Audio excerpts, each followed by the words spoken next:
धूलिया में कि गुरुजी ये बताओ कि मैं भाग्यशाली हूं कि नहीं।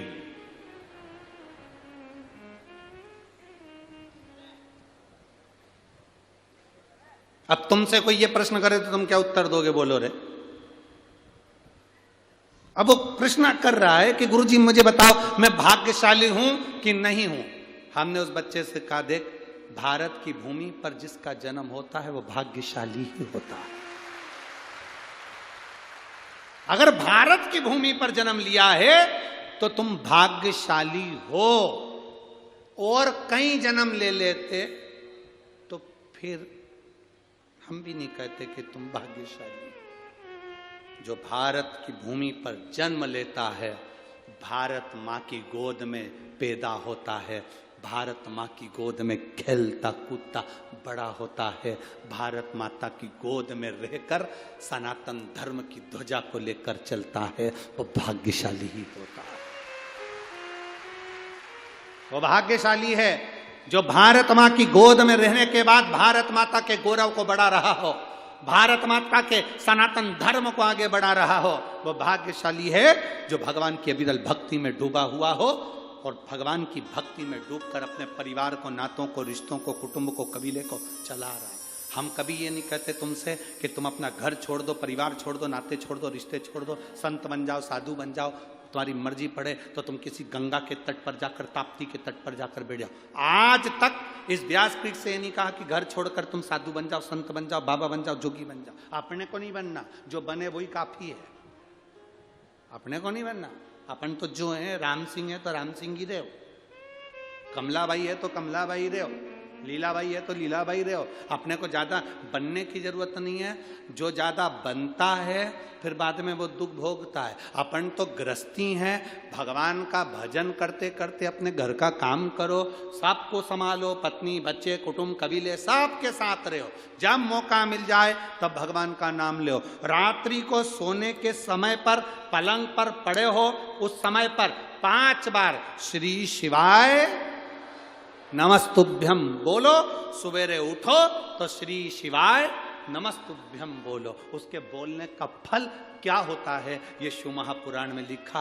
भगवान शंकर महादेव कहलाते हैं। एक बार लक्ष्मी जी भगवान विष्णु को देख लेती हैं। भगवान विष्णु तप साधना में डूबे हुए थे। तप साधना में जब नारायण डूबे हुए थे तो लक्ष्मी जी को लगा कि मेरे परमात्मा तो तप साधना में डूबे हुए हैं, मैं कहाँ जाऊं।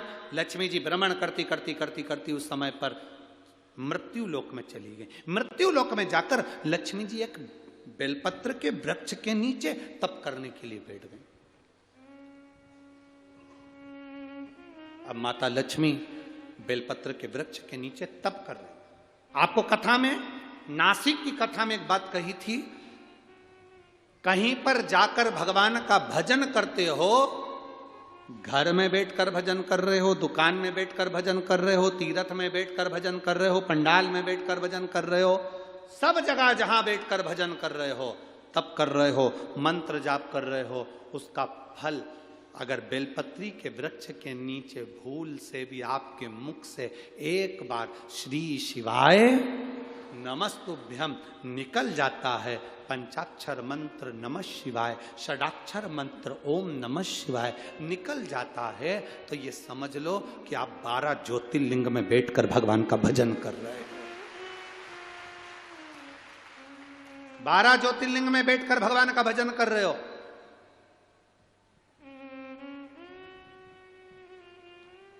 बेलपत्री के वृक्ष का वो फल है।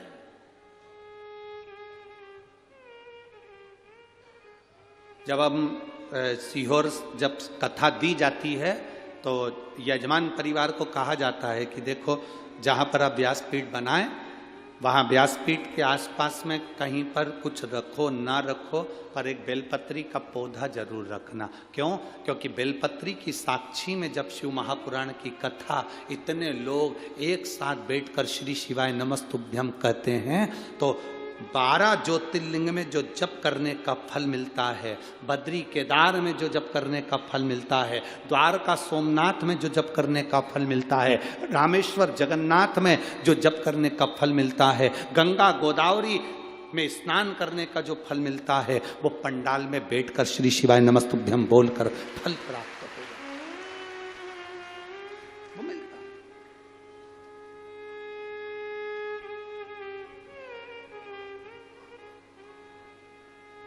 शिव कथा कह रही है, लक्ष्मी जी जाकर बैठ गईं बेलपत्री के वृक्ष के नीचे, और माता लक्ष्मी जब बेलपत्र के वृक्ष के नीचे जाके बैठी, माता लक्ष्मी जब बेलपत्र के वृक्ष के नीचे बैठी तब करना प्रारंभ करा। अब तब लक्ष्मी जी को तो इतना स्मरण में नहीं था, उन्होंने केवल मंत्र का जाप करा, केवल मंत्र का जाप।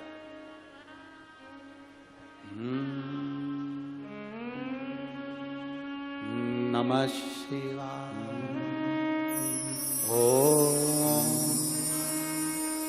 नमः शिवाय, ओम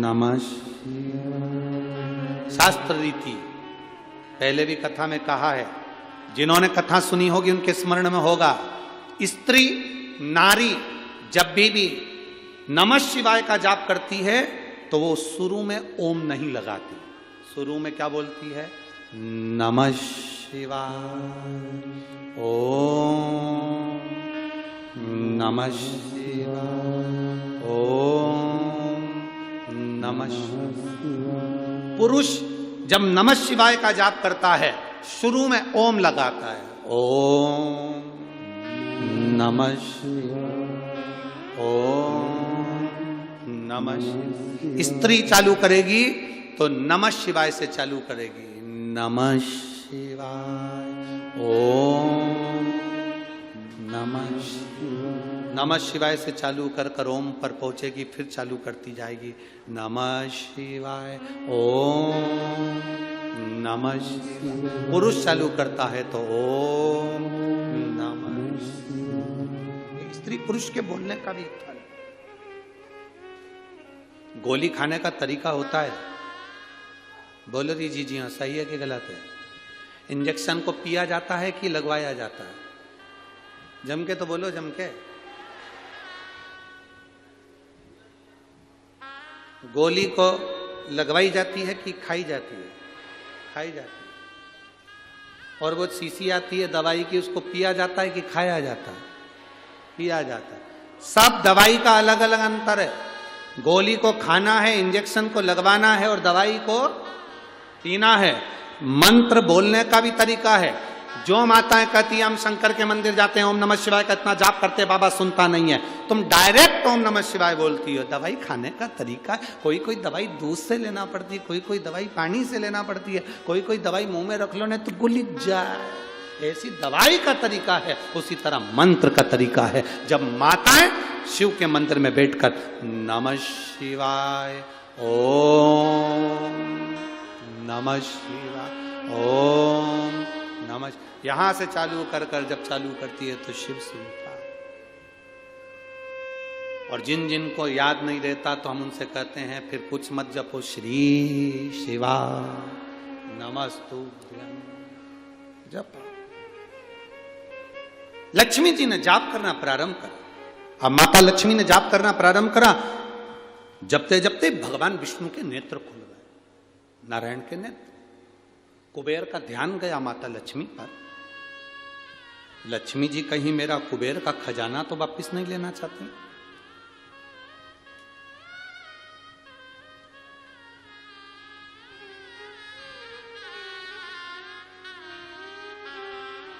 टेंशन है।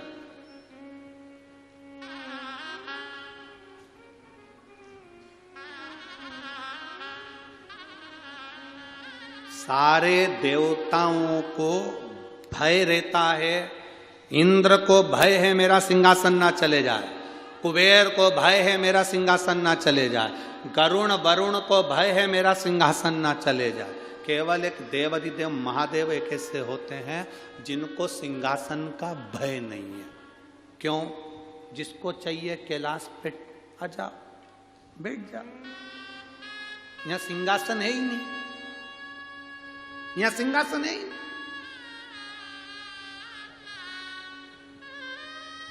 हमारे इतने सालों से हम कथा कर रहे हैं, पर हमारे जीवन की पहली ऐसी कथा है ये जलगांव की, जिसमें कोई सामने सिंहासन नहीं है किसी को बैठने के।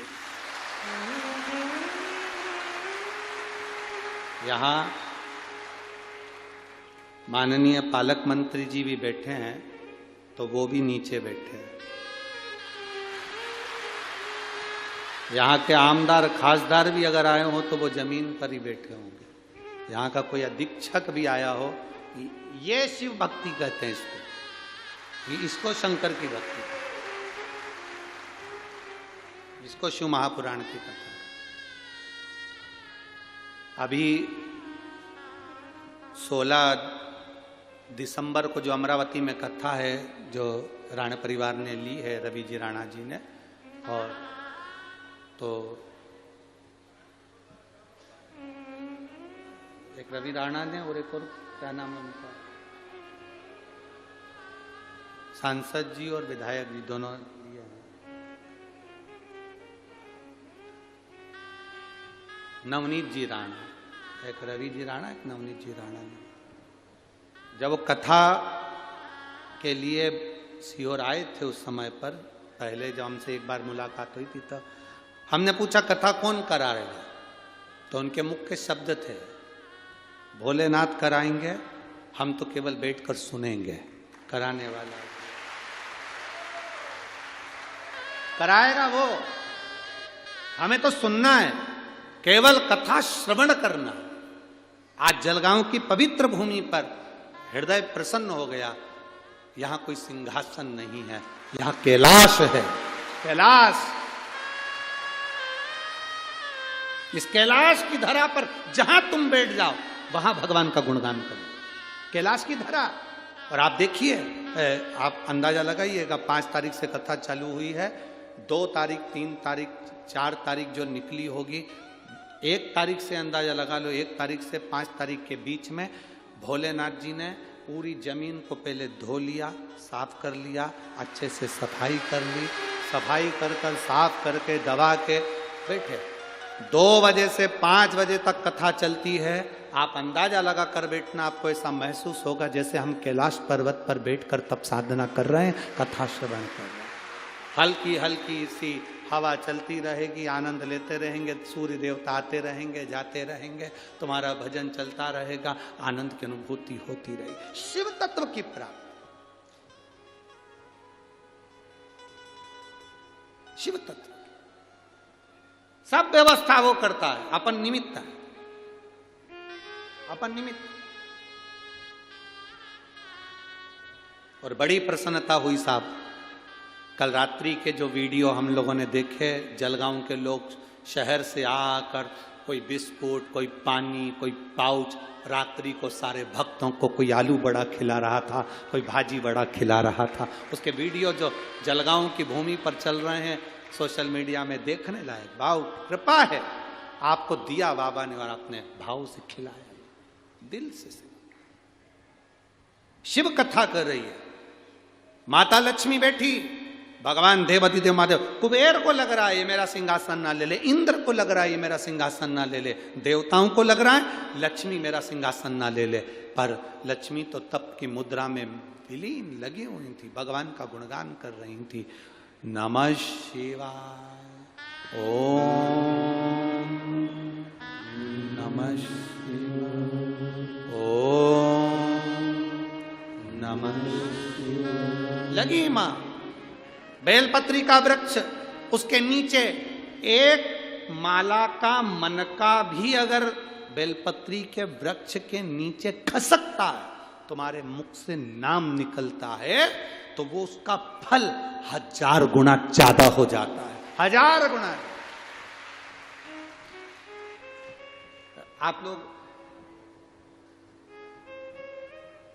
शिव मंदिर में जाते हो ना, तो बेलपत्री जब भगवान को चढ़ाते हो, तो आप अगर श्री शिवाय नमस्तुभ्यम बोलकर चढ़ाते हो, विद्वान पंडित जी जो आपको अभिषेक कराते हैं, पूजन कराते हैं, तो वो कह देते हैं बेलपत्री चढ़ा रहे हो, नमः शिवाय बोलकर चढ़ाओ, ओम नमः शिवाय बोलकर चढ़ाओ, श्री शिवाय नमस्तुभ्यम बोलकर चढ़ाओ।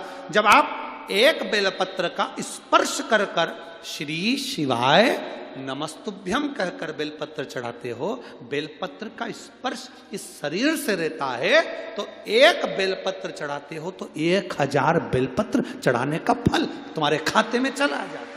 एक बेलपत्र मात्र शंकर के नाम का जप कर कर आपने स्पर्श किया, मंत्र बोला, स्पर्श मात्र।